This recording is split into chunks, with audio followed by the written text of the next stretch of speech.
Good evening, friends. I welcome you all to this lecture series being hosted by India International Center. I have been engaged with this series from the very beginning, and I am thankful to all the eminent speakers who have come so far and spent about an hour of their time speaking to us about various issues concerning Indian agriculture. Today's lecture by Dr. Devesh Roy is going to be extremely important because there is a lot of misconception in the country that India has become food secure in several ways, and we have large surpluses, and we can not only feed ourselves but also we can feed the world. Dr. Devesh is a senior research fellow with the International Food Policy Research Institute. He is from Delhi School of Economics. He did his master's from there, and he did his PhD from University of Maryland, College Park, specializing in international trade. He has been publishing a lot of papers and books on nutrition, especially protein nutrition. So I had come across his book, Pulses for Nutrition in India, through which I learned his recent interest in nutrition. And recently I saw his paper, which I had circulated with my tweet, on the nutritional aspects of Indian diets and how do they compare. So I'm very sure that all of you are going to greatly like his lecture. He will be speaking for about 30 to 35 minutes, and that will leave us with about 20 minutes of discussion. I know that many of you are quite familiar with this subject, and I'm happy that several of my colleagues, ex colleagues from the government and from outside, have joined today's lecture. So I will now hand over to Dr. Devesh Roy for starting his presentation and lecture. And thank you once again, all of you, for joining. Dr. Devesh. Oh, thank you. Sir, this actually is a real pleasure to talk about this topic. I'm going to talk about as you see the title, is agriculture, nutrition, disconnect in India. And I'm very happily, I'm not a nutritionist talking about this. I'm basically going to talk from an economics point of view. And that's where it is that we are going to look through policies and programs, and that will cover a lot of things that Professor Hussain was talking about, that with our line of work. We are from Agriculture for Nutrition and Health, based at IFPRI, New Delhi. This work, our A4NH colleagues in Delhi, that Manika Sharma and Ruchira Bose, who are part of it. And apart from this, we have done a body of work which is actually with a lot of IFPRI colleagues from the New Delhi office. So let me just start. I mean, as I was telling Professor Hussain, that this is like not a poster boy slide for starting a presentation. Or the PR agencies always tell you that never start a presentation with a heavy dose of statistics. But this one is so compelling. I mean, actually, that's what, when you talk about food security, nutrition, health, in case of India, it's just staggering. So our first point is that, before, just as a motivating statistic, that when you look at these problems in India, India is actually an order of magnitude problem. So all this purple area that you see on your figure, these are all the countries in the world that have a population less than Uttar Pradesh. So it's almost the whole group except for China, US, Indonesia, or some other places. So that's the population that we are really dealing with. I mean, if you look at China, we are nearing that population, but that has many times more land that India has. So what are the statistics? You look at with 17 to 18% of the world population, less than 2.5% of land, less than 4% of water resources. So you have nearly 1.3 billion people, so many states, union territories, and really in a diverse situation, which is about social, economic, cultural, all these differences. So it is staggering. It's really an order of magnitude problem that we're dealing in when we look at food security, nutrition, health in the context of India. And this is on the side that you look at from the population. I mean, if you were growing at the way China grew in last 2 decades, then even if you have a very large population, that could be not such a bad news at the end of the day. But here, when you start looking at the same state in terms of their income, the GDP, it becomes a little grim there. And Bihar, where I come from, has the GDP which is kind of equal to Dominican Republic. Well, the population of Bihar is now, I think it must have surpassed Mexico, and Mexico has so much more land. But if UP were a country, it would just be the fifth most populous country in the world, and its GDP would be just equal to or nearly equal to Qatar, which is a oil gas rich country with less than 2 million people. So its GDP per capita is definitely going to be close to Kenya. And on the other side, you have Maharashtra, which would, if you were a country, it would be like the 30th largest country in the world, largest economy in the world. So, I mean, I would like to call it like the California of India in that way. What California is to the US by being that one big state which contributes so much to GDP. And its GDP would be greater than Pakistan, it will be greater than Egypt. So it's not only the staggering scale, it's also the heterogeneity that you see in the situation. And that's why Joan Robinson, the Cambridge economist, he said that frustrating thing about India is that whatever you can rightly say about India, the opposite is also true. I mean, which I really believe is the case.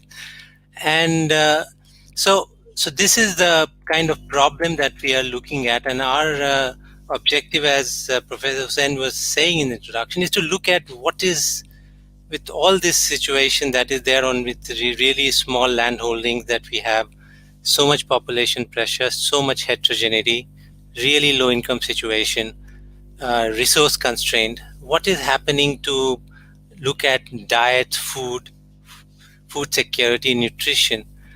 Now, the nutritionists and a lot of other people who work in public health and all, now there is this something which is the way the paradigm has changed of how to look at these issues.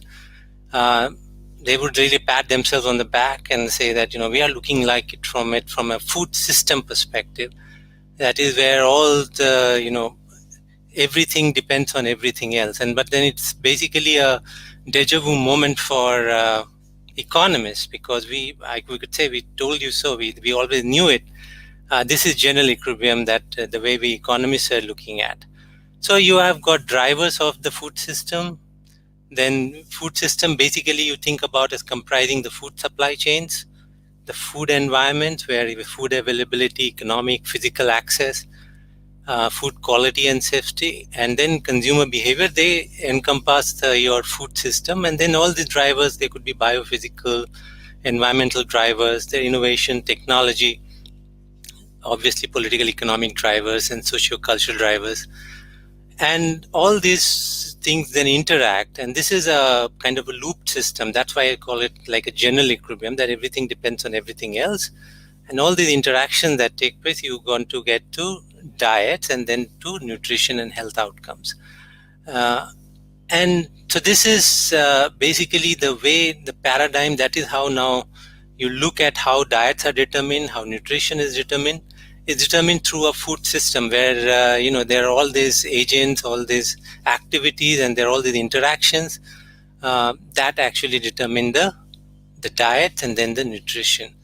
So if you, so as I said, we were working on these areas. We all are from A4NH, Agriculture for Nutrition and Health. So any intervention or any change that happens, it walks through the food system, and then it leads to all the outcomes that we care for in terms of health and nutrition. So what are the pathways through which it works? I will basically, this is our A4NH pathway, the impact pathway as we call it. There are three basic pathways. One is the agri-food value chains pathway, where there are all the agents are producers, the different chain agents, distributors, transporters, all other chain agents are there, regulators. then the policies pathway, and the development program pathway. These are two pathways on which I really want to focus on in the talk. Which is how the policymakers, I mean, I'm not getting into all the private sector investors and so on, but they're part of this policies pathway, because they really determine policy, and all the policy then transmits to them. So, and then the development program pathway, this is particularly unique for India, because I don't think about many countries which have such a big footprint of development programs. India is with the largest food-based safety net program. There are many different other programs. So this development program pathway India is particularly unique in that perspective. Every country has it, every developing country has it, but the scale at which India has it and the penetration that it has and how it affects the food system that's particularly unique in case of India. So when we start reading about agriculture economics, the first thing that we really get exposed to is basically the idea that India was a hungry country. It was really a ship to mouth existence, dependent on food aid, really foreign exchange constrained, and they were really with that existence. Then comes the Green Revolution, and then it actually leads to quasi or non or actually cereal self-sufficiency, that is rice and wheat particularly, and that was the first big change that you have in your food system, so to say. But there's a very significant change when you think it from a food system perspective that have subsequently happened post Green Revolution, and which are really first order changes that have taken place. That is, there definitely have been increases in per capita income, significant urbanization. Urbanization, I always think that we kind of underestimate urbanization in India, because many places that I now see are heavily urbanized or actually become a part of the city are still counted as rural areas because of when they were mapped and into rural areas and all long time ago. And there's population growth, and more importantly, also the age composition has been changing. The incomes have been going up. Poverty has been reducing. But this definitely has been uneven. I mean, that inequality has also changed. That's also, there has a big significant bearing apart from age composition, population growth. This has a very significant bearing on the food system. But apart from this, there are two emerging challenges that we are always talking about now. One is this, I'm hoping that there are not many nutritionists in the audience, so I can use the word overnutrition. So there has been this emerging realities of undernutrition and overnutrition, which in simple terms is overweight and obesity. And that's happening across the board. That is happening in lower income segments as well as in higher income segments, happening in men, women, and so on. Everywhere it's happening, every region it's happening differentially, but definitely is there. And on the climate change, where we are going to talk about sustainable food system. That is the thing that people might say that we have always been talking about what is the right diet. I mean, the recommended dietary allowances are there. The National Institute of Nutrition in different countries come up with it. But what has to change is that whatever food system you prepare for diet, you have to think about from the perspective of how sustainable it is from the environmental footprint. So this is the work that when you say healthier diet, it's like for economists it will not be so strange, because we are totally thinking about in ordinal terms, not cardinal, that we can say that this many utils are there from some diet and all this. Healthier diet is something compared to something. So we need a benchmark, right? What's a healthier diet? So what we were really looking at is what in 2019 the Eat Lancet Commission, actually that report, they provided the guidelines, a reference diet, which was a healthy diet. I mean, they gave the constituents of it that could feed like 10 billion people by 2050 from environmentally sustainable food system. So I think from that perspective, you're moving away from what you'll get from RDAs and so on, because these are about a food system that is sustainable. So what we did in that paper for India, we just wanted to compare this Eat Lancet reference diet to Indian diet, because that gives us a benchmark, and then we could highlight the deviation, that where are the gaps, where are we from the frontier, where is the slack. So that's what we did there, and so these are the salient things that uh, we really want to highlight. I mean, there's a lot of things that we made comparisons with the reference diet, but so I just want to highlight some of the things. So if you look at the average daily calorie consumption in India is less than the recommended kilocalories per capita per day across all groups, compared to except only the richest 5%. And that's really very salient, right? But when you go to disaggregate, where the policies and program discourse will come from, when you look at the calorie share of whole grains, which is maybe rice, wheat, and it is much higher, is significantly higher than the Eat Lancet recommendations, while those are fruits, vegetables, legumes, meat, fish, and eggs are significantly lower. I mean, meats is a particularly important one, because Eat Lancet got a lot of attention from when they said that because meat, the animal source food, has really high carbon footprints. So and Eat Lancet was done with planetary boundaries. It was not done for like country A, country B, and so on. But with the planetary boundaries, the meat consumption was the recommendation would be that the meat consumption has to come down. But we are really much below the frontier, and that could also be seen in how our protein intakes are and so on. So you look at share of calories from protein sources is only 6 to 8% compared to 29% that is there in the recommended, which is in the reference diet, right? So, and more importantly, when you look at this imbalance I was saying is not democratic at all. It actually, it's much worse when you go to the lower and lowest decile of the consumption expenditure, which will, translate into also incomes. So a vast majority, but even the richest household, you want to say, because they do not consume adequate amounts of fruits, vegetables, and non-cereal proteins in their diet. So, and this is really something that you want to look at. The average Indian household consumes more calories from processed food than fruits, and consumes more cereals than fruits and vegetables. And this we will see when we go to the food environment discussion, that how these things have been playing out.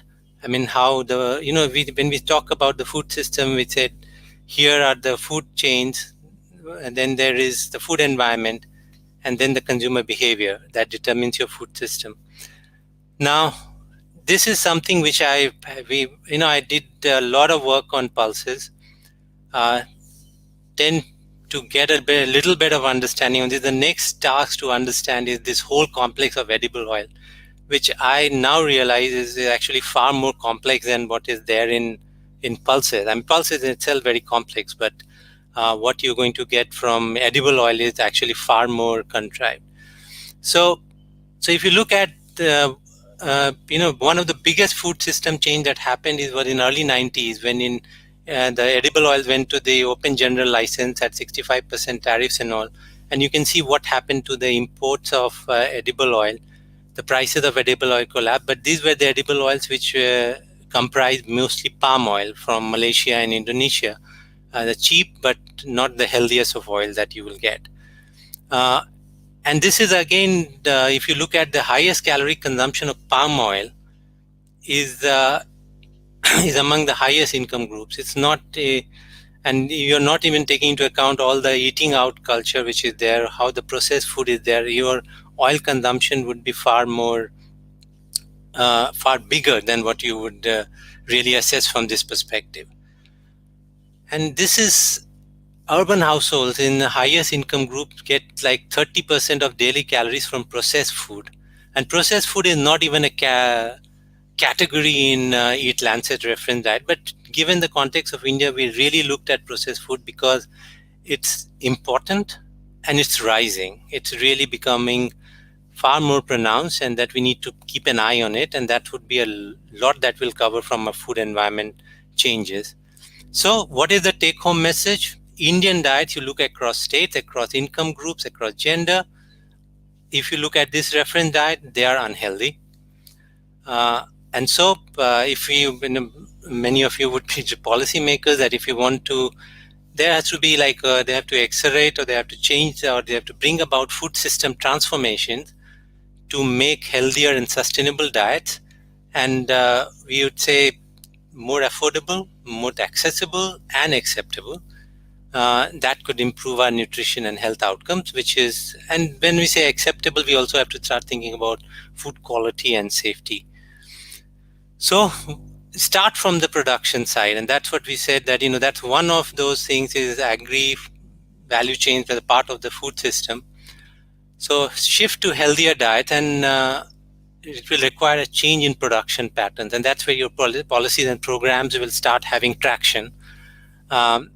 So, and then second element that we will see, that is going to be a lot of change that is required in the food environment.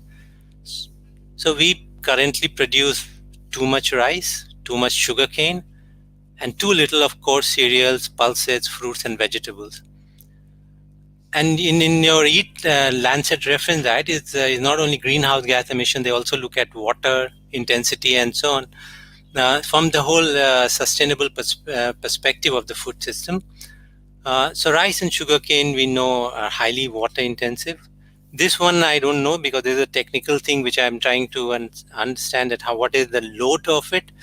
Wet rice fields also emit methane, which is a powerful greenhouse gas. And being in Delhi, but most of you are right now, you also know about what is happening with rice farmers burning crop residues.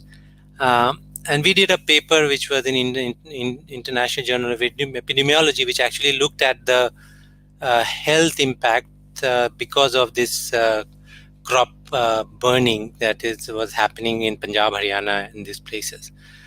So we want to shift cropping. I mean, if you're in an ideal situation, to coarse cereals and pulses to make the food system healthier and sustainable. So what needs to be done? And I'm just not going to talk about a lot of things, but we're just going to focus on pulses and oil seeds, because their story tells a lot about, I don't want to say what is broken in the India's food system, but what needs correction. It's not going to be self-correcting. We need some programs and policy changes in order to bring it in line. So we definitely, everybody understand that we have a cereal dominated policy, but there's also this other thing that I would like to emphasize, that whereas it's cereal dominated in policy, in markets, in a perverse way, you have a very non-cereal focus, but in which focus we'll talk about that, which is more about unhealthy food that we get from there. And the government tries very hard to provide the right incentives to farmers, to give signals so that they could respond. And that's where we'll see that there are some gray areas that we need to address when we want to move to a sustainable and healthier food system. There are a lot of these changes, if you can talk about in that, that's one of the things that I always want to flag, is that in India, we always lack research when it comes to these big policy changes. When FSSAI came, then National Agriculture Market we proposed, then GST, how it changed the food system. I mean, we should have really robust, elaborate research on it. These are really big changes, and they would have affected the food system. But that research there's a gaping hole in that sense. And as I said earlier, there's a large footprint of social programs in India, which we'll see how it works in terms from a food system perspective. And then the one that we flag as a change, which is in the post-Green Revolution period, that if you took from 1990, that is 30-year period, the percentage of overweight and obesity in children and adults has tripled in those years. So it's a big laboratory to understand how these changes are working out in India's food system. So I'll just run through these. Pulses were a very integral part to begin with of India's food system. But then Green Revolution happened. It really shook pulses. Pulses move from north to south. I'm looking at chickpea. We do the same thing for pigeon pea. They move from north to south, from east to west, some concentration in center. And that was one level of being pushed away. And then the second level was that even to areas that they went to, they were pushed to marginal lands, unirrigated lands. So a big percentage of pulses in India are grown under rain-fed conditions. Anything between over 80% to 87%, those are the figure. These are, so it's a highly risky crop from that perspective. So, and no wonder that when you look at from a food system perspective, and there will be a lot of literature that you'll see in agriculture economics, they'll say, oh, prices don't, pulse does not respond to prices. So either from economics point of view, the supply response or the supply function vertical. Our take is more nuanced in that there are a lot of in the food system effects which actually give you something like that. If you are in such rain-fed conditions, such an overwhelming share of production in rain-fed conditions, a highly risky crop, so you're going to look for really big changes in prices in order to cover the risk premium that you have in pulses. Then there's the issue of price transmission. A lot of marginal farmers, small farmers are doing it, and even if market price is 200 rupees per kg, something for the tur in its peak period, they will get 40 rupees, and I will come to that how that thing takes place. So if that is the case, then if you look at these crops like oilseeds, pulses, these are deficit crops. You have to have a very fundamentally different way of looking at this idea of MSP and thinking about farmers to respond to this. So what we want to say that from a point of a food system perspective, it makes a big difference that, whether this MSP that you announce is with procurement or without procurement. Because if you think about it as a risk mitigating mechanism, then basically without procurement, it just goes halfway. And it goes, and sometimes you will see that it goes in a perverse way, actually. So what happens is that, your market price is very high. You have MSP announced, there is no procurement. The traders anchor on that price. That is what they offer to the farmers, small farmers, and that becomes a point for their collusion. And this actually leads to, they could have, hopefully, I don't know, but if the market prices are so high, they could have realized a comparatively high price, but they are stuck with this something in circa MSP. This is what we found from the CACP data, actually, that all the time, particularly small farmers, they are all confined to MSP, even though market prices are much higher. And you can look across all pulses, you can look across farm sizes, and you find that the larger farmers are to the right of MSP and smaller farmers are to the left of it. So this is what is happening. That's one element. How you're doing with the price policy. This leads to your one perverse thing that you get where the playing field is not level at all. You have MSP with procurement, rice, wheat, and then you have MSP, and some sporadic procurement has happened in pulses, but it's not it's not commonplace, right? Then the other idea is that conditional on all this good market access actually improve these crop choices. That's another thing that economists will look for. Now the literature on market access has grown by leaps and bounds, which where Dave Donaldson and other people have really made it. Treb Allen and Atkins. So there's really sophisticated ways to look at how market access could determine crop choices. So Donaldson and Hornbeck, Donaldson, his own paper on India, which was for the British time, the Railroad and Raj, which he showed that, when rails came in and they improved market access, how they affected crop choices. Looking through trade cost approach, we also try to do this, and we do with the granular data, go to the tehsil level and look at the market access for the tehsils. And so there are 18 million pairs of tehsil that can trade with each other. We look at the transport cost data and try to get a measure of market access through all these things. And we want to see that, what does it do to cropping choices? So the idea is, we agriculture economists used to always think that market access would improved, then farmers would start doing high value crops, fruits and vegetables. Then Allen and Atkins, they did this paper looking at 40 years of data in India, looking at the laying of roads, highways, and the village roads. And when the market access improved, they found that the specialization all went towards rice because that was comparatively low risk. And so you were not getting the diversification towards high value crops or fruits and vegetables. We also did that for India again. And then what we find, and this GDP at the tehsil or the city level you won't have. So we use the nightlight data, which many people have now using the satellite data imagery to see how much activity is there and then get a measure of GDP. And then we also have to understand that we say that the public programs have a big footprint in India. And then you have to understand the MSP procurement system will be a top up on it. So what we get is this. And there's this very robust result. I'm just presenting one is just to not to delve deep into it. Just these 2 points is that when your market access improve. So this is one of the paper that we'll be presenting in the IGIDR conference. Is this, what we call is that why the neglected crops in India remain neglected. So, you look at from the policy side, your other channel could be the market access. When the market access improves, what your acreage actually goes down in pulses and it goes down in oilseed.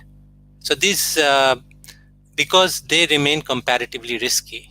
And that's why, when you're looking at all this new farm acts and all that have been talked about, which people would think are the really food system changes, it can really change the system. But I always think that, what they do in terms of managing risk, that would determine how these changes, these acts, will really play out. So, and when you add this MSP and procurement, you see that there is an attenuation effect. And even if your fruits and vegetables do go up a little bit with market access, you introduce MSP and procurement, and then you find these are the effects that we have estimated. You have this attenuation effect. The effect just, if it is positive, it becomes smaller. If it is negative, it becomes bigger. So now this, coming back to the specific in India, when you're looking at from a food system perspective and trying to think about the diet, you have to understand the public programs, be on the production side, consumption side. They have a very large footprint in India. And something that, when you think out, you will always have to think about from a food system perspective, what it is these public programs are doing. And I'll talk about two of these examples. Actually, what is one is, I always say that there are three words that people always try to use and say that, that would take care of, if it's consumption, do PDS, if it's production side, do MSP, and if it is farmer side, you do FPO. So they are like panacea for everything that, but there are all these nuances in these three and many more, which need to be taken care of when we think from a food system perspective. And we will argue that these public programs had really affect the agriculture nutrition pathway. So one thing is that, there was a clamor for introduce pulses in the PDS because, you have protein deficiency, and then now India is primarily non-vegetarian, the more majority are non-vegetarian, but it was always taught to us India very many vegetarians are there, you need pulses from there. Some state, 4 or 5 states introduced pulses in the PDS. We wanted to see its impact on pulse consumption and on protein intake. What do we find is that basically it was status quo. So what happened is, it depends how you, and this is where I was emphasizing that it depends on whether you have a surplus commodity or a deficit commodity. Because in a deficit commodity, what would the government be able to do? They were providing inframarginal units in the PDS. Inframarginal meaning the demand would be like for 5 kg of pulses, and you would do like 1 kg of pulses. So what would household do? They will reduce their market purchase by 1 kg, get it from PDS, and that would be the status quo. And that's what we find with rigorous methods and all. And so this is where, you have to understand from a food system perspective that how does it really change, and when you're looking at from this public program. Similar work has been in 2020 has been done by J.V. Meenakshi and Jaya Jumrani from Delhi School. They did it for, which I have never understood, but 3 states actually introduced palm oil, just the way pulses were introduced in PDS, as it was the negative tax that it was subsidized. And they find that the subsidy on palm oil led to increase in its consumption expectedly, both in rural and urban areas, with the effects being more pronounced in rural areas, which is also expected. And then you look, but there's consistent evidence that consumers displace market source groundnut and coconut oils for palm oil. So in some way, if you assume that palm oil is comparatively unhealthy oil, then this food system change is actually leading you to this public program. And I see a lot of discourse right now. People have been talking that India should start growing palm oil. Palm oil is the cheapest oil, and that's why all this import penetration is there in India. It has displaced a lot of these earlier oils, like mustard oil or coconut oil or groundnut oil, cottonseed oil. Healthy, unhealthy, but it's actually comparatively healthy.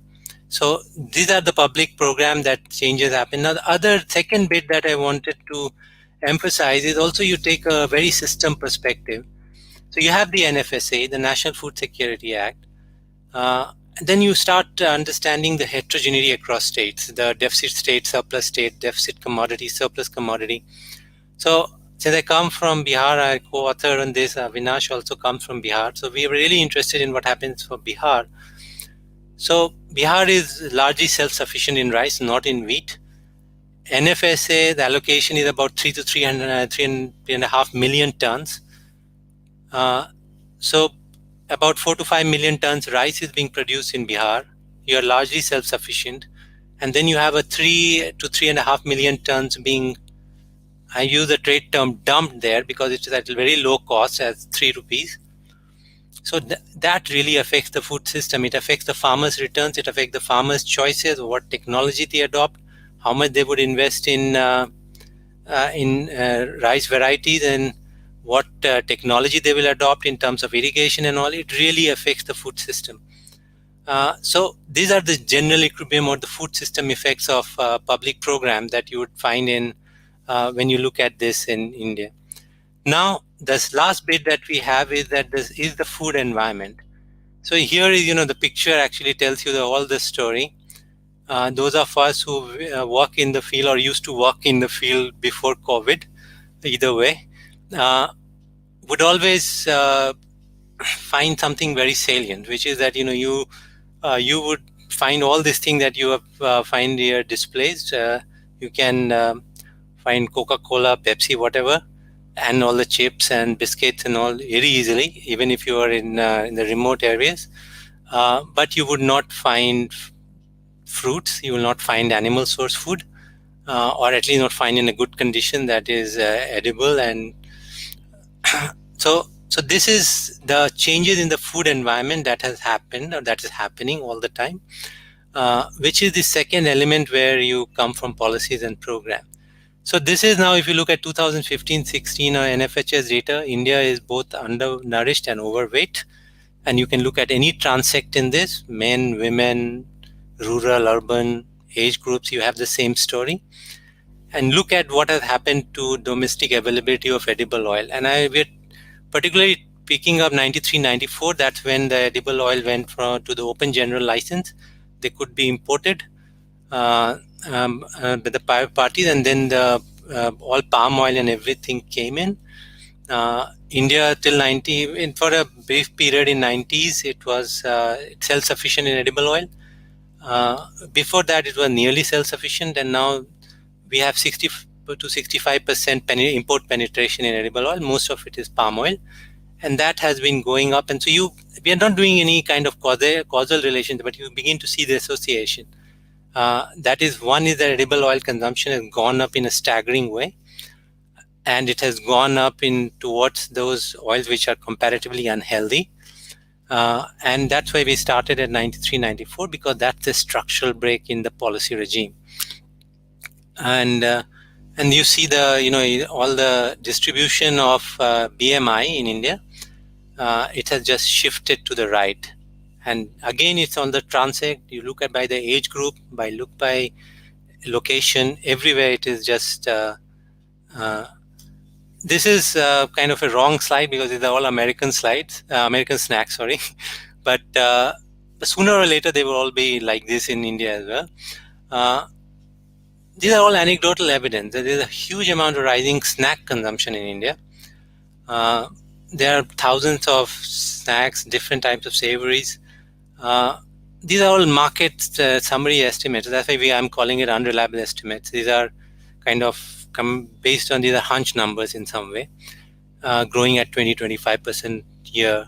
But one thing which is even visually available, which is that its penetration is deep, right down to the rural areas, and so we try to look at what is happening in the food system from snacks and not only snacks but all in general obesogenic food, that in the food that can lead to overweight and obesity. And here is a peculiar finding that we did a study which we call as Pune Transect. Initially we used to call it a Pune snack study, but that didn't sound very serious, that we thought we were doing some non-serious work, so we now call it a Pune Transect. And Transect is also a proper term for it because where we're looking at all the urban, rural, slums, different age groups, gender, different income strata, all the Transect we are looking at.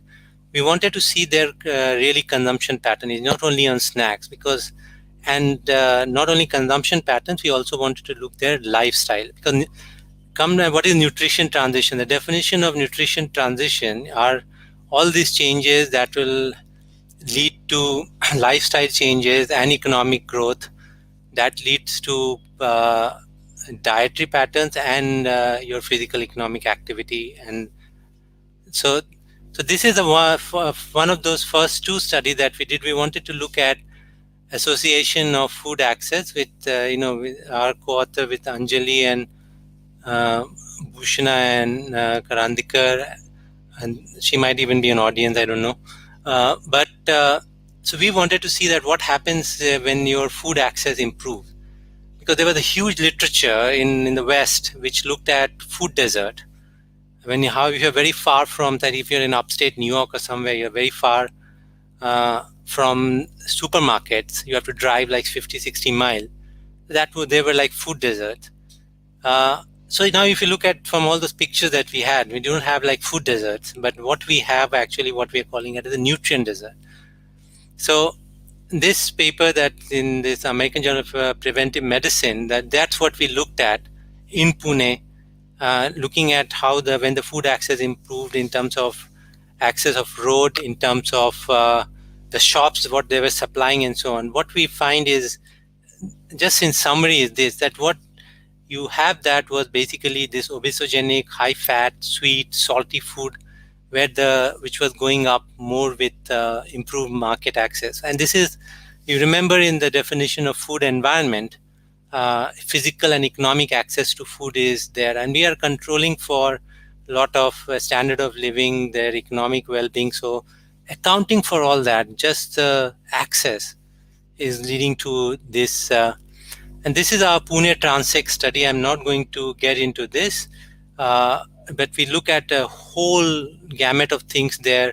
What physical activity they do, what all food they have, whether they skip meals or not, what is the frequency of having some kind of food. I mean, one of the striking things we find when we're doing it in Pune, more than 75% of our sample were the students in Pune actually were using more than once in every week this app-based, I don't know what are this, Zomato and things like that. So there is really food system change that is happening. And so what we find there, the snacking frequency from our Pune Transect is that it's really high, 2 to 3 times per day. We also find that a lot of people were actually even skipping meals.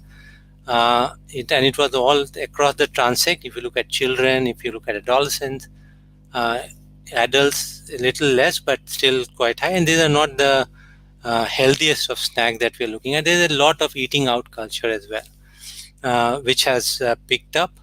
So these are the results summary, that there's a high consumption of starchy carbohydrate-based food and low intake of nutrient-rich food such as fruits, vegetables, and milk products. And because of our population size or whatever we were looking at from the beginning, um, and when our grandparents were there, they had to really walk a lot. I don't know, and I think they now are really, there have been low physical activity, the sedentary lifestyle, and this is across age groups, gender, socioeconomic groups, and rural-urban settings both. So in India, what they call as fast food, which is basically the snack food and the eating out, this is in high frequency, and you can look at the size of serving size of McDonald's, for instance, that has been also going up over time. So they are being consumed in larger portions, and that's where when you talk about the Pune Transect, and we want to know from the point of food system perspective, one is what we call as the crowding out effect. It's like the Grisham's law in food. The bad food actually drives out good food. There's like bad money drives out good money. And there's also a supply chain saturation effect, because everything is so tight. I mean, people have so little space. If they are going to stock up this snack, this chips, and this Coca-Cola, it's much easier to do that. It's because they're easy to reach, and then they are cheaper. I mean, Dr. P.K. Joshi was our director before. Whenever we will talk about these issues, he says you always forget one attribute of this food. It has to be tasty. He generally had he was more of a foodie than I was, so that I could understand. But he always said that that one attribute that you have to understand, and that has to take care of this. And it's packaged to say we don't have cold chains like that. So we generally, that really works. And this is what I was talking about as this being crowded out from bad food is crowding out good food. And this is my final slide. So why are these things important? Because if you're talking in terms of SDGs, Sustainable Development Goals, so over half of your SDGs that you look at, they are all related to food security and nutrition. So we need to get our food systems right to deliver on healthier, and I'm using the word carefully, it's healthier in a comparative sense, and sustainable way. And sustainability, the definition is that it provides food security and nutrition to all in a way that it does not compromise the food security and nutrition for the future generations. So I'll stop here, and I'll be very happy to have some questions. Thank you. Thank you, Dr. Devesh. Thanks a lot for a fascinating talk. And now we will take some questions, and if necessary, we may have to extend this session by 5 to 10 minutes. Normally, we finish up by 5 o'clock, but I think this time we may have to extend. So I take the first question from Madam Lalita Kumaramangalam. She's asking where can she get a copy of your research paper? So you may like to tell her BMC or whatever details you want to give. Yeah, so we have an array of research. Some are published, some are in the pipeline, some are really in raw form, and based on which we are a lot of the results that we're talking about. But for the Eat Lancet paper that's published, it's an open access journal, which is BMC Public Health, right? So, but we can send it out to a common forum that is there. The American Journal of Preventive Medicine is not an open access journal, but we have our copies, so anybody privately we can send, and this is totally off the record. And then the other papers that we are doing, there are some in working paper form, FP discussion paper, so they are also accessible. They are there, where we are trying to look at in terms of what the MSP system does, what the PDS one is also open access, where we looked at what introducing pulses in the PDS, what was the impact, It's published in American Journal of Agriculture Economics. But we opted for open access, so that is also accessible. But we can even send uh, the edible oil one. We are still working on it. We have just started, but JB Meenakshi's paper, which Jaya Jumrani, is on their Delhi School website. They have done similar things in edible oil as we have done in pulses. They are very interesting results, and they we so apart from this, some of the work that we are referring to might not be only our work, but we can guide you to those papers which are there. Um, um, mm, so I think, yeah, that would be the thing that I would suggest. Okay, okay, thank you. In any case, what I will do is I will send the link to Dr. Devesh Roy's paper. It is called a comparison of the Indian diet with the Eat Lancet reference diet, and then maybe India International Center can circulate it to anyone who wants it. Thank you, Dr. Roy. Now, the second question is very interesting. Professor Subrata Chakravarti from Lucknow is asking, do we need to avoid processed food? If yes, why? And what should be the proportion? So you may like to Yeah, briefly answer yeah. that. No, no. I started by saying that I'm happily not a nutritionist talking about this. So let me, the point is that that's where the comparative thing. There's a big debate about what is a healthy diet. And that's why we're very particular about saying it's an healthier diet that we're talking about with a benchmark. Because the if you remember, Coca-Cola is on the slide they have kind of promoted a study where where really high profile professors were talking about that it's not having soda, which is like processed food, which was leading to obesity or overweight. It is lack of physical activity. So but this thing at least is there, which is that you want to minimize processed food. I don't know about the proportions. It depends on whether it is processed, ultra processed. So these are all this, you need to really take these things from this talk and go to your nutritionist or go to your dietitian and ask that what all we can have. But this is such a the complete ecosystem. You need to, if even if you're eating these things, I mean, I know a lot of people who are pretty high in terms of having soda and all, but they are very, particular about their exercising regime, and they are doing well. So, I mean, these are really a question for nutritionists, which I am not, right? But more than nutritionist, I think is also a question for your dietitian, who has your individual parameters, right? Because it Okay. varies from person to person, and then that's the case. But within processed food, what you're having, you can see if you're having samosa from the market, right? This is not only fried samosa; it is refried samosa or triple fried samosa and so on. So that will have a lot of trans fat and all. So from which source is coming. It's really a kind of a very complex question to answer. I mean, particularly for an economist, because it took me some time to understand what is this hydrogenated saturated fat from palm oil, because you have to add hydrogen to make it like a solid to look like ghee and have this thing. And so there are all these particular things about they are very heterogeneous, and you need to have a really granular information on that. Okay. Okay. Now, the next question is from Mr. Harveer Singh, who was our previous speaker in this series. He was the editor of Outlook Hindi. He is asking a very pertinent question. As per government data, the production Hmm. of fruits and vegetables is now more than the production of food grains. So, why Hmm. is it that this trend in increase is not reflecting in the consumption of fruits and vegetables in various percentiles? So there are many explanations for this. Like the first one is that as you said, that you would look at from those as an economist, we always know about the budget constraint, right?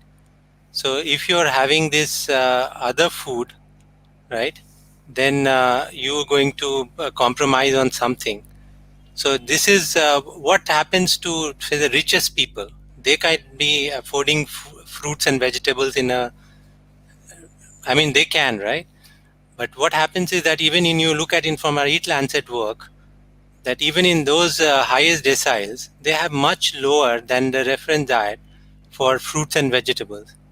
So that's one. And then other thing that we are talking about was the supply chain saturation. So one thing, some of my co-authors for the other work that we have been doing, which actually revealed, which was COVID actually revealed that, you have to talk not supply, you have to talk supply chain. And when I grew up in Bihar, I grew up in Muzaffarpur, and that was a place where lychees are very famous from. And the locals would always go for buying lychee in the evening, because it used to be distress sell time. There is no storage, there is no cold chain, so the prices will really collapse.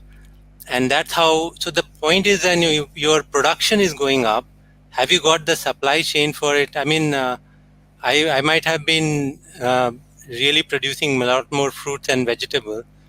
And then there is this crowding out, and then as I said, that you have to look at it from the perspective of both supply chain saturation effect as well as from the crowding out effect. And we don't have the supply chains for fruits and vegetables, even though it might be. So the idea of fruits and vegetables, we are the second largest horticulture producer in the world, right? But we are, after China, we're the second largest producer, but we are a failed exporter. I mean, I know Professor Hussain doesn't agree with me on that one, but he always, but I'm thinking our potential in fruits and vegetables and in an export is far higher. I mean, have you had mangoes in US? I mean, who would eat that mango if you had Indian mangoes, right? And it was reaching there. So we are a failed exporter, and failed exporter, when I say it, including that what we do domestically. I mean, I don't get the lychees from Muzaffarpur in Mumbai, but they are the best lychees that you could get because we don't have the supply chain for it. Right. Right. Actually, Mr. Harveer Singh, if you have a look at his paper, you will find that even the highest MPC, monthly per capita expenditure decile, highest 10%, instead of 5% recommended calories from fruits, even in urban areas, only 4% are getting it. And the lowest decile is getting 0%. So there is a lot of problem in consumption, availability, price of fruits. Perhaps that is the reason. So we will take the next question. Dr. Madhu Verma, Chief Economist, World Resources Institute. She is asking, how can we bring back our agro-diversity and traditional food systems in practice? And what incentives we have for such an effort? This question is being asked all the time. Everyone thinks that, there is a need to go back. Dr. Devesh Roy, you are not in the frame. Oh, so am I now? No? No, you are not in the frame. Please come to the frame and answer the question I read out already. Yeah, come to the frame. You are still not in the frame. By frame, you mean that I'm not visible? Yeah, only your door is visible. Oh, so is it like this? Is it better? No, but anyway, you can answer and still keep trying. Yeah, so no, I think that so one of those, when you look at it from a food system perspective, so one of those drivers are also basically the diversity that and diversity has been going down. So the point is that I can only talk it from the point of view of economists. I mean, the one word that economists always understand is incentives, right? Have you got the right incentives? So why will will the market pay if you had greater diversity? It's like just like you pay for this fair coffee, right? That that is not or you there's a I don't understand this, but there's a great valuation for, say, organic. That's an attribute. So you have to come from the demand creation side. From that further, you create systems such that there is some valuation in the market for this attribute. I mean, if we, or not only attribute, if there are some commodities, when there were this 100 years of National Institute of Nutrition, they had this uh, whole event was dedicated to biodiversity, and there were presentations after presentation which showed there were such unknown species with such nutritional quality in Northeast India, in some other parts of India. But I said, how do I know? I mean, there is no information system, there is no certification system. So how am I incentivized to demand those? So the markets would not deliver if you don't get this link right. And I think there is no system that really values right now. So I mean, even if you look at, even leave aside there, if you want to look at diversity, if you want to look at even pulses, now you haven't got the markets right. So something is happening to oilseeds. Even at that level, we don't have that much diversity. Okay. But so that's what I think our solution would be, to create a market for it, and that's Yeah. how the incentives will come. Okay, we will take two more questions. The first one is from Chirag Jain in Bombay. He's Hmm. saying that they are starting a protein fund, so which is focused on perhaps the diets rich in protein. So he would like to know what Dr. Rai thinks about this space. How successful can a fund be in attracting businesses to borrow from the fund, and then create more space for protein consumption. No, I think again, by this really is a kind of an interesting thing, because someone in Mumbai who I've been interacting with, he was uh, trying to introduce some nutraceuticals in India, and they're also thinking about things on protein supplements, right? And think about how did high protein maize as feed got so much of development. There was a demand creation for it. So I think unless we get that demand created for it, and I still believe that the consumer, if you look at when you do the high level policy panel of experts on food systems, and they say there are two solutions to doing this in food system. One is generally to provide better economic and physical access, which will also apply here.